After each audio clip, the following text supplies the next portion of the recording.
Yeah. Thanks, Steve and Bill. Rob Kelly. I'm here with my business partner. We've got a 100-person internet media business. I'm wondering what would be the single most valuable piece of advice you'd give us to even attempt to create some of the value that you guys have done in both your very impressive companies.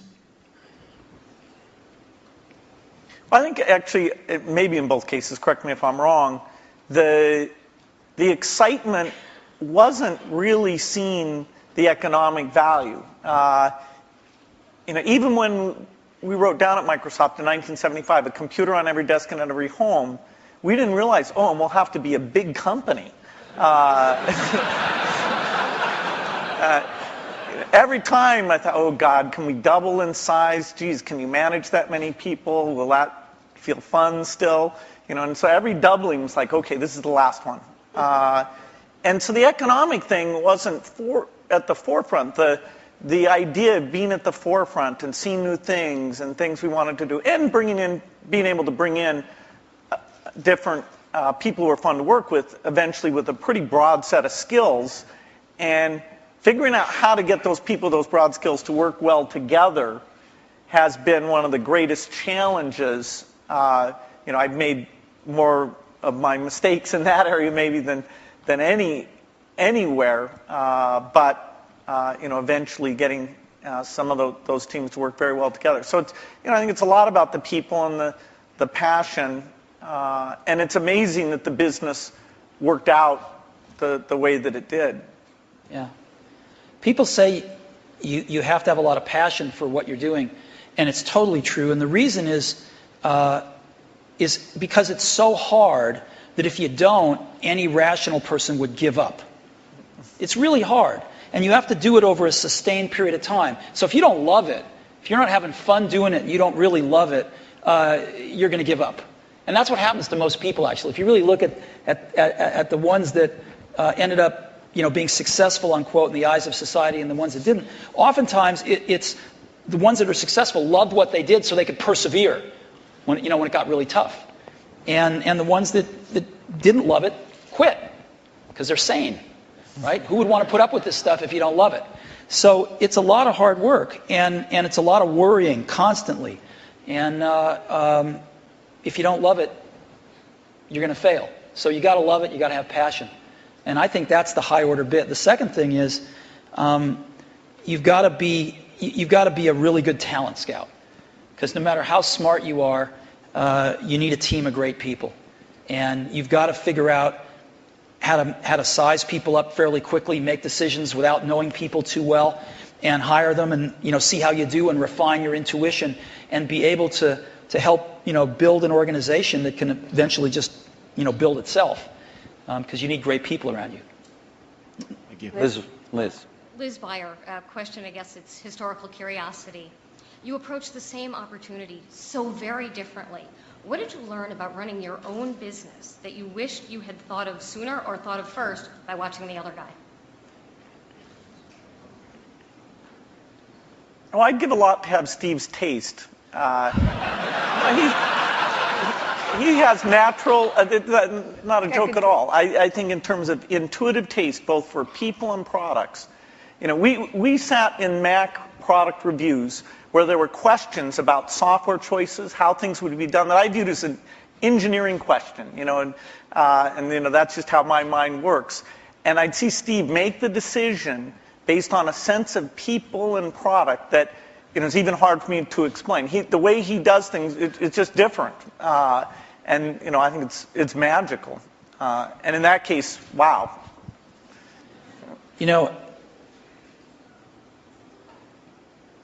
Because Woz and I started the company based on doing the whole banana, we weren't so good at partnering with people. And actually the funny thing is, Microsoft's one of the few companies we were able to partner with that actually worked for both companies. And we weren't so good at that, as where Bill and Microsoft were really good at it, because they didn't make the whole thing in the early days, and they learned how to partner with people really well. And I think if Apple could have had a little more of that in its DNA, it would have served it extremely well. And I don't think Apple learned that until a few decades later. Last question. Is there? This over here. I'm sorry, over here. Yeah, hi, Charlie Brenner from Fidelity Investments. In our financial services industry, we are focusing very strongly on aging and retiring baby boomers, a huge demographic. We're not that old. Oh, no, I wasn't. The question is different from what it sounds like it's going to be. But most of the innovation that we see coming from computer and internet companies is kind of youth-oriented. And I'm just wondering if there are activities going on in your companies acknowledging what's going to be happening generationally. Not true. I'll give you one example. So we started building in video cameras into almost all our computers a few years ago. And the response by people of all ages, but in particular seniors, has been off the charts. Because they're buying these things now, and they're buying them for their grandkids, their sons and daughters with their grandkids, so they can stay in touch with their grandkids, and they're video conferencing more than younger people are.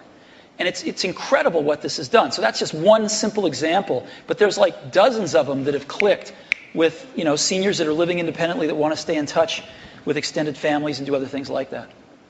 Yeah, I think that it's a very good point when you look at the size of the market. And that's partly why it's great that there are all these companies out there who can see, okay, what would you do for seniors? I think natural user interface is particularly applicable here because the keyboard, we're sort of warped in that we grew up using the keyboard, and so it's extremely natural to us. But things like, and that's partly why when we showed the Surface Computer, I showed it privately to a bunch of CEOs a couple weeks ago. I was kind of stunned by how blown away they were. But their ease of navigation is just not the same. And when they saw that, the idea that they could organize their photo album, it meant more to them than it did to me. I'll give you another example. We've got a little shy of 200 retail stores now. And one of the things the stores are doing is personal training now. It's called one-to-one. And we are up to now a run rate of 1 million personal training sessions. They last an hour per year. 1 million per year. You only started a little while ago, right? Yeah. We started about a year ago. And we're up to 1 million training sessions a year run rate now. And a lot of those folks, some of them anyway, many of them are seniors.